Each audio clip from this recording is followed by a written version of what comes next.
You've had your blood work done again, and once again your vitamin D levels are low, even though you get sunlight and take the supplement that was recommended to you.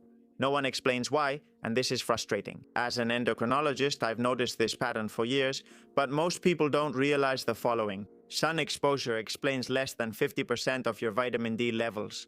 The other 50% are factors that no one is checking. The goal is for you to read your next blood test and understand exactly what's behind the number it shows and know what to do to raise it. So today I'm going to reveal the 10 real reasons your vitamin D isn't going up, from your genetics to your gut, including a mineral that almost no one measures. By the end of this video, you'll have a clear idea of what you need to do to keep your vitamin D levels optimal for life. And I'm warning you, reason number 8 is going to catch you pretty off guard. Let's get started. First reason, the sun is not enough. Yes, it's not enough. Borja, I get sun, but my vitamin D still doesn't increase. Why is that? Look, the classic paradigm, I'm not getting sun and I consume little vitamin D in my diet, so that's why my levels are low, doesn't tell the whole story. This always caught my attention. Most of my patients have moderate or high sun exposure. People who work outdoors, farmers, sports instructors, people from the Costa del Sol, where we have more than 300 days of sun a year, would come to my office with levels below 30 nanograms per milliliter. What was going on here?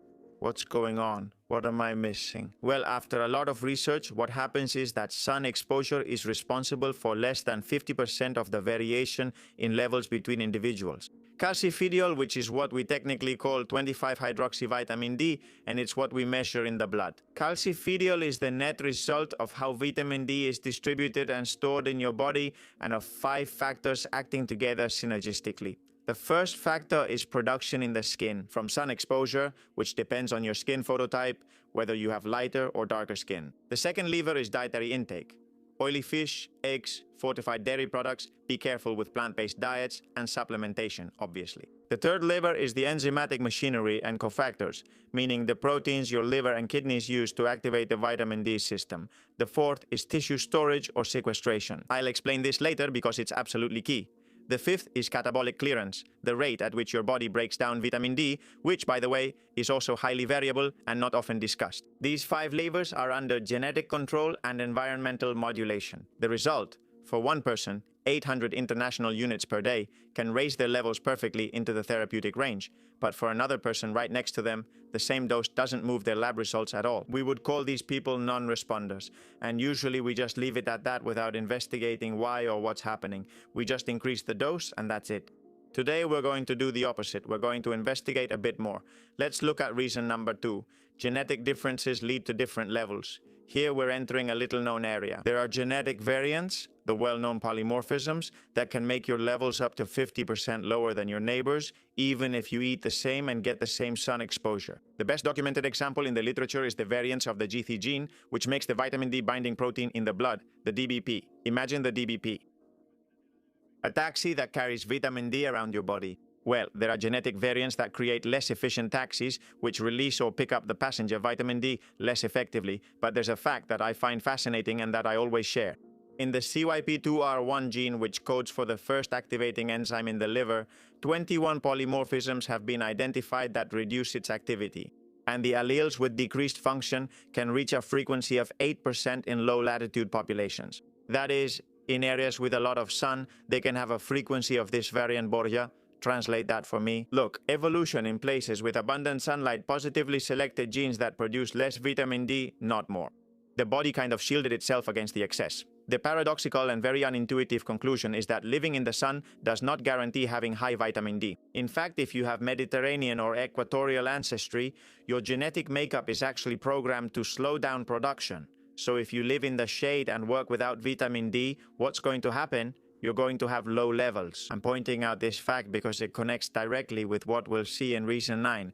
What if your body is lacking but you don't know it? Here it is. In my opinion, the most underestimated reversible factor in endocrinology consultations, and I'm going to explain it to you very simply. For your vitamin D to work, your liver and your kidney have to activate it in 2 steps. In one step, the 2 enzymes, hepatic 25-hydroxylase and renal 1-alpha hydroxylase, both need magnesium to function. Without magnesium, these enzymes function at half capacity. That's why you can take large amounts of vitamin D, as many do, but without magnesium, it won't activate properly. How important is this? A study showed that patients with vitamin D deficiency, when given magnesium, increased their 25-hydroxyvitamin D calcifediol by 13 nanograms per milliliter. But they were compared to those who took vitamin D alone, without magnesium, and the latter only increased by 2.4 nanograms per milliliter. That is 5 times more response just by adding magnesium.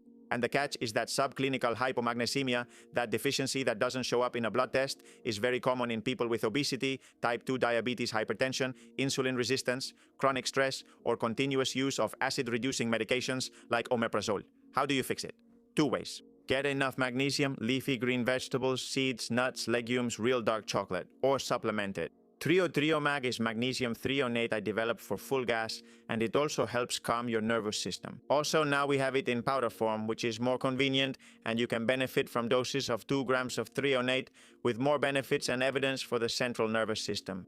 Before, you had to take a lot of capsules to achieve this, but that's over now. Reason number 4, your kidneys aren't working well. This reason connects with the previous one, because the second step of vitamin D activation happens right there, in your kidneys. And there is an unknown hormonal axis called the FGF23 clotho axis, which acts as a brake on that activation. Let me explain it to you. FGF23 is a hormone that increases when there is too much phosphorus in the blood or when the kidneys are damaged or stressed for some reason. And when it rises, it slows down the conversion of vitamin D to its active form, calcitriol. Even if your blood test shows enough circulating vitamin D, your body isn't converting it into the active form calcitriol, which does the biological work. Patients with chronic kidney disease, especially advanced cases as nephrologists know, need direct calcitriol supplementation, the active form, since it doesn't require kidney processing. But be careful, and this is extremely important. It's key. Remember this. The issue isn't black or white. Long before you're diagnosed with kidney disease, your kidneys may already be producing less calcitriol than they should. And look, what I mentioned earlier as a causal factor, subclinical hyperphosphatemia. What's the most common way nowadays to get too much inorganic phosphorus into the body? Something we discussed in depth with Dr. Borja Quiroga in this great episode of the podcast, Consuming Ultra-Processed Foods and Soft Drinks Daily. Soft drinks, industrial sausages, cheap dairy products, and pre-cooked foods are all loaded with phosphorus additives. And that nutritional pattern, unfortunately the most common nowadays, inhibits the production of active vitamin D without you even realizing it. As you can see, not everything is just about getting sunlight. Let's keep going. The next reason is one I'm especially passionate about scientifically. Reason number 5, increased consumption of vitamin D in pre-pathological scenarios. This reason relates to what I've always told you, which recent evidence is confirming. When your body moves away from homeostasis, the internal balance, for whatever reason, it consumes more vitamin D. Why? It's one of the molecules that helps return the system to the balance point. Let me explain it better. In a state of low-grade chronic inflammation, obesity, fatty liver, autoimmune diseases, or cardiovascular disease in the silent preclinical phase, your tissues and your immune system literally suck up calcifediol as a substrate to do their own local work. They deplete the serum pool without the cause being a nutritional deficiency or lack of sunlight. It's not that you're missing vitamin D, it's that it's being used up, and the data supports this. In a systematic review on the acute inflammatory phase, in 6 out of 8 studies, 25-hydroxyvitamin D dropped after an inflammatory insult with abrupt decreases when measured early. That is, patients who had a CRP, an inflammation marker, between 30 and 80 milligrams per liter, which is high, showed a drop of up to 28% in their vitamin D levels compared to baseline. We could sum it up like this. Vitamin D behaves like a negative or inverse acute phase reactant. It goes down when inflammation goes up. And here's the icing on the cake. It's a bidirectional relationship. Vitamin D deficiency promotes chronic inflammation, and inflammation in turn uses up more vitamin D. It's a vicious cycle. That's why, when you see an inflamed patient, for whatever reason, with low vitamin D, don't just think they don't get enough sun. Think about what I just told you. Reason number 6. Your digestive system is impaired. Remember this, vitamin D is fat soluble. That means that, to absorb it, your intestine needs fat, bile salts, and a healthy epithelium. If any part of that chain fails, no matter how many capsules you take, that vitamin D will end up in the toilet, not your blood. One of the situations that is being researched the most is SIBO, or small intestinal bacterial overgrowth, and different types of dysbiosis. Excess bacteria in the wrong place deconjugate bile salts, making them useless, and then your body can't form the micelles that solubilize fats. The result is poor absorption of fats and of the 4 fat-soluble vitamins, A, D, E, and K, remember. And there are several terribly underdiagnosed clinical conditions that you need to keep in mind. Mild exocrine pancreatic insufficiency, which is evaluated with a simple fecal elastase test, is very common in advanced fatty liver, in long-standing type 2 diabetes, and even in moderate alcohol consumers. Ask yourself, after having a few too many drinks in one night, are your stools soft, shiny, do they float? That's called steatorrhea, and it occurs if you don't absorb properly. It also affects patients who have had a cholecystectomy. If you no longer have a gallbladder, you no longer get a concentrated release of bile salts when you eat fat, so absorption is going to be affected. Or inflammatory bowel disease, or silent or undiagnosed celiac disease. Well, the practical rule I use in consultations is, in any patient whose vitamin D levels don't improve, you have to evaluate the gut before increasing the dose further. If the pipe is broken, it's useless, right? Turning on the tap won't help. Reason 7. Your body composition is suboptimal. This is where the fourth lever I mentioned earlier comes in. Do you remember tissue sequestration? I already told you that vitamin D is fat-soluble, and where does everything fat-soluble get trapped? Exactly, in the fat compartment. Obesity leads to vitamin D deficiency independently. The molecule gets sequestered in the adipocytes, from where it is released very slowly. It's like putting money in a fixed-term deposit with poor liquidity. It's there, but you can't access it. And pay attention to the craziest fact, in patients who are losing weight, whether it's with the new GLP-1 drugs like semaglutide, after bariatric surgery, or simply through proper diet and exercise, there is usually a paradoxical drop in vitamin D that parallels the mobilization of that fat. You lose fat, release vitamin D into your bloodstream, and after a while your reservoir gets depleted. You have to be very aware of this if you're actively losing weight. Also, the higher your initial body fat percentage, the worse your response to supplementation. You need higher doses to reach the same levels, and this has clinical consequences. The secondary analyses of the famous VITAL trial found something very concerning. People with excess fat not only didn't raise their vitamin D levels the same way, but they also missed out on the benefits of reduced cancer and autoimmune disease, precisely because of this fat sequestration. In other words, if you have excess fat to achieve the same metabolic, immune, and cardiovascular benefits as someone with a healthy body composition, you probably need to increase the dose. And you already know what I always say, muscle is the anti-aging organ, and gaining muscle mass while losing fat is the best investment you can make for your vitamin D economy as well. Reason 8. You are taking a dosing schedule that isn't very physiological. This is the reason I warned you about in the introduction that might surprise you, because it goes against what most doctors, including endocrinologists, have prescribed, done, and learned for decades. Monthly, every other week, or weekly vitamin D ampules are very convenient, yes, but they are not optimal. The narrative review by Sharon Sharongam, Holek and colleagues is precisely titled Vitamin D, Bolus is Bogus. Basically, something like the bolus is a sham, and it's based on something elegant. When you introduce a huge dose of vitamin D all at once into your body, it activates a defense mechanism, an enzyme called CYP24A1, which is the vitamin D shredder, the one that catabolizes vitamin D. The result is that you end up paradoxically with less active vitamin D than with smaller, but more frequent or continuous doses. The body got scared and burned through the supply, so to speak. But there's more. Large and spaced out doses create a higher risk of hypercalcemia, high calcium in the blood, and serious dosing errors, which I've had the chance to see several times in my clinical practice. In other words, they're common. As if that weren't enough, the proven clinical benefits in respiratory infections, mood, and cancer mostly appear with daily doses, not with spaced-out megadoses. So the correct or optimal dosing schedule, we could say, is daily or at most 3 times a week. It definitely rules out the every other week or monthly dosing schedule, which is a legacy from geriatric guidelines from 20 years ago. The exception might be calcifediol, the direct 25-hydroxy-D3. This is vitamin D that already comes pre-activated in its first step. It bypasses that liver filter and raises serum levels up to 3 times faster than classic cholecalciferol, vitamin D3. It's the formula we've just launched, precisely at full speed, especially useful for people with poor intestinal absorption or rapid weight loss, as I mentioned before. Why? Because it raises the levels much faster. Reason number 9, you break vitamin D down too quickly.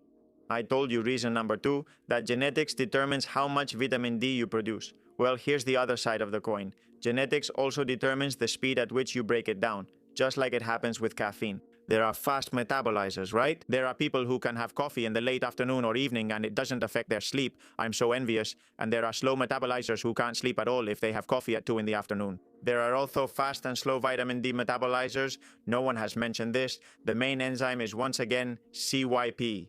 CYP24A1, which we saw in the previous point, and also inherited genetic polymorphisms that induce greater catabolism of vitamin D.